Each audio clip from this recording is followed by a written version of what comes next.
வணக்கம் மக்களே. அனைவருக்கும் வணக்கம். இன்று நம்ம பார்க்கக்கூடியது பார்த்திங்க அப்படின்னா, அனைவருமே ரொம்ப ஆவலோடு எதிர்பார்த்துட்டு இருந்த ஒரு சூப்பரான ஒரு அப்டேட் தான். இந்த ரேஷன் கார்டை பற்றி தான். எல்லாருமே இந்த ரேஷன் கார்டு ரத்தாகுது. அதாவது ஒரு அப்ளை பண்ணுறோம், அந்த அப்ளை ஒழுங்காக வரல, அப்ரூவல் ஆன கார்டு ரிஜெக்ட் ஆகுது.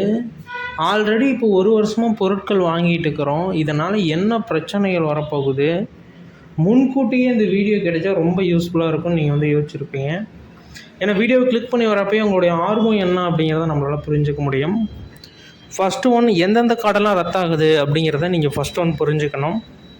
அதேமாரி இதில் இருக்கக்கூடிய முக்கியமான தகவல்கள்லாம் என்னென்னா, இதை எப்படி கரெக்டாக நம்ம வழிநடத்தி கொண்டு போகணும், எல்லா விதமான தகவலையுமே நம்ம இந்த ஒரு வீடியோவில் தெளிவாக பார்க்க போகிறோம்.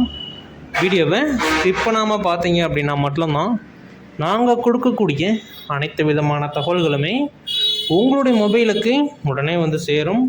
நீங்கள் பார்த்து தெரிஞ்சுக்கிறதுக்கும் ரொம்ப யூஸ்ஃபுல்லான வகையில் இருக்கும். ஓகேங்களா? நம்ம கொடுக்கக்கூடிய எல்லா வீடியோவுமே ரொம்ப தெளிவாக இருக்கும். வீடியோ முழுமையாக பார்க்கணும். நாங்கள் கொடுக்கக்கூடிய தகவல்களை நீங்கள் முழுமையாக தெரிஞ்சுக்கணும் அப்படின்னா வீடியோவை முழுமையாக பார்த்தீங்க அப்படின்னா மட்டும்தான் தெரிஞ்சுக்க முடியும். ஓகேங்களா? ஓகே, வாங்க இப்போ வீடியோக்குள்ளே போகலாம். அதுக்கு முன்னாடி நீங்கள் நமது சேனலை சப்ஸ்கிரைப் பண்ணல அப்படின்னா கீழே சப்ஸ்கிரைப் பட்டன் அவைலபிளாக கொடுத்துருக்கோம். தாராளமாக ப்ரெஸ் பண்ணி ஆல் அப்படிங்கிற ஆப்ஷன் சூஸ் பண்ணிக்கோங்க. அப்போ தான் நாம் கொடுக்கக்கூடிய தகவல்கள் எல்லாமே உங்களுடைய மொபைலுக்கு உடனுக்குடனே சேரும். ரொம்ப யூஸ்ஃபுல்லான வகையிலையும் இருக்கும். ஓகேங்களா? ஓகே, வாங்க இப்போ வீடியோக்குள்ளே போகலாம். ஃபஸ்ட் ஒன் பார்த்தீங்க அப்படின்னா, அரசு திடீர் அறிவிப்பு, ரேஷன் கார்டு திடீர் நீக்கம். 3 விதமான அறிவிப்புகள். என்னங்க இந்த 3 விதமான அறிவிப்புகள்? எலெக்ஷன் டைம் வேறு நெருங்கிக்கிட்டே இருக்குது. நாம் இதற்குண்டான ஃப்ரீசர் இருக்கிறப்ப இப்படி திடீர் நீக்கம் பண்ணுறீங்களே என்ன அப்படின்னா, இதில் பார்த்தீங்க அப்படின்னா நீக்கமாகுது அப்படின்னாலே நீங்கள் ஃபஸ்ட் ஒன் புரிஞ்சுக்கணும். நீங்கள் அப்ளை பண்ணுறப்ப உங்களுடைய ரேஷன் கார்டு வேணும் அப்படின்னு சொல்லிட்டு நீங்கள் அப்ளை பண்ணுறீங்க. கேஸ் சிலிண்டரை வச்சு பண்ணுங்கள். அது கேஸ் புக்கை வச்சு. நிறைய பேர் பார்த்தீங்க அப்படின்னா அந்த கேஸ் புக்கு அப்படிங்கிறது ரொம்ப மிஸ்யூஸ் பண்ணுறாங்க. ரொம்ப அதை இது பண்ணுறாங்க. அதாவது அந்த யூஸ் பண்ணுறதே இல்லை. அதாவது அந்த கேஸ் புக்கு அப்படிங்கிறத நீங்கள் யூஸ் பண்ணுறதே இல்லை. ஆனால் பார்த்தீங்க அப்படின்னா அதுதான் ரொம்ப இம்பார்ட்டன்ஸ். அது எல்லாத்துக்குமே பார்த்தீங்க அப்படின்னா தேவைப்படக்கூடிய ஒரு பொருள். ஏன்னா இப்போ கேஸ் ஒன்ஸ் அங்கே போய் புக்கை வாங்கிட்டு போட்டால் அந்த புக்கை நம்ம மறுபடியும் யூஸ் பண்ணுறதே கிடையாது. கேஸ் புக்கை வச்சு நீங்கள் ரேஷன் கார்டு அப்ரூவல் பண்ணீங்க அப்படின்னா உங்களுக்கு நீக்க மாட்டாங்க, அப்ரூவல் கொடுப்பாங்க. நான் கேஸ் புக்கை வச்சு தாங்க பண்ணேன், ஆனாலும் ரிஜெக்ட் பண்ணிட்டாங்க. ஃபோன் பண்ணி யாருக்கெல்லாம் ஃபோன் பண்ணாங்க அதை முதல்ல ஃபஸ்ட் ஒன்று தெரியப்படுத்துங்க. யாருக்கெல்லாம் ஃபோன் வந்திருக்குன்னு, அது என்ன சொன்னாங்கிறதையும் சொல்லுங்கள். ஏன்னா எல்லோரும் ஒரே மாதிரி சொல்லியிருந்தாங்க அப்படின்னா மேலிடத்த உத்தரவுன்னு நம்ம புரிஞ்சுக்கலாம்.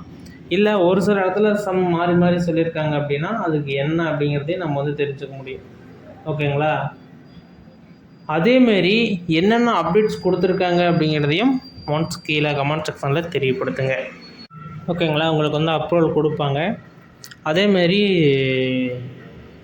ஒரே அட்ரஸில் 2-3 ரேஷன் கார்டு வாங்காதீங்க. அது என்றைக்கா இருந்தாலும் பிரச்சனை. அதாவது உங்களோட ஆதார் கார்டு இருக்கலாம், எல்லாமே அந்த அட்ரஸில் இருக்கலாம். நம்ம ஒன்ஸ் பார்த்தீங்க அப்படின்னா ஓகே நம்ம இதிலே வாங்கிடுவோம் அப்படின்னு வாங்கினீங்க அப்படின்னா அதை ரிஜெக்ட் பண்ணுறாங்க. ஓகேங்களா? First one. செகண்ட் ஒன் பார்த்தீங்க அப்படின்னா உங்களுடைய ஆதார் கார்டில் மொபைல் நம்பர் ஆட் பண்ணியிருக்கணும். அதேமாரி நீங்கள் கொடுக்குற நம்பர் ரொம்ப ஃப்ரெஷ்ஷான நம்பராக இருக்கணும். ஆல்ரெடி பார்த்தீங்க அப்படின்னா வேறு ஒரு ரேஷன் கார்டில் இருந்தது அப்படின்னா உங்களை ரிஜெக்ட் பண்ணிடுவாங்க. மூணாவது பார்த்தீங்க அப்படின்னா ஓகேங்க இவங்கெல்லாம் அப்ளை பண்ணுறாங்க, ரிஜெக்ட் ஆகுது, ஓகே நாங்கள் எதுவுமே வாங்கலை, இப்போ பொருட்கள் வாங்கிட்டு இருக்கிறோம், திடீர்னு ரிஜெக்ட் ஆகுதுங்க, இது என்ன காரணம் அப்படின்னு சொல்லிட்டு நிறைய பேர் யோசிக்கலாம். ஃபஸ்ட்டு பார்த்தீங்க அப்படின்னா 2 விதமான இது சொல்லிவிட்டேன். மூணாவது பார்த்தீங்க அப்படின்னா உங்களுடைய குடும்பத்தில் ஏதாச்சும் தவறுதலாக அந்த ரேஷன் கார்டில் இருக்கீங்க. இப்போ பார்த்தீங்க அப்படின்னு எடுத்துக்கிட்டு 2 பேர் இருக்காங்கன்னு வச்சுக்கோங்க. அம்மாவும் மகனும் இருக்காங்க. அம்மா தவறிட்டாங்க அப்படின்னா மகன் மட்டும்தான் ரேஷன் கார்டில் இருப்பார். அதாவது ஒருத்தருக்கு ரேஷன் கார்டு கிடையாது, 2 பேர் இருந்தால் தான் ரேஷன் கார்டு அப்படின்னு ஒரு திட்டம் இருக்குது. நாம் என்ன பண்ண முடியும்? ஏன்னா அவங்களுக்கும் ஒருத்தர் இருந்தாலும் இப்போ சாப்பாடு வேணுமில்ல. ஆனால் அப்படி தான் திட்டம் வச்சுருக்காங்க, 2 பேர் இருந்தால் தான் ரேஷன் கார்டு அப்படிங்கிற மாரி.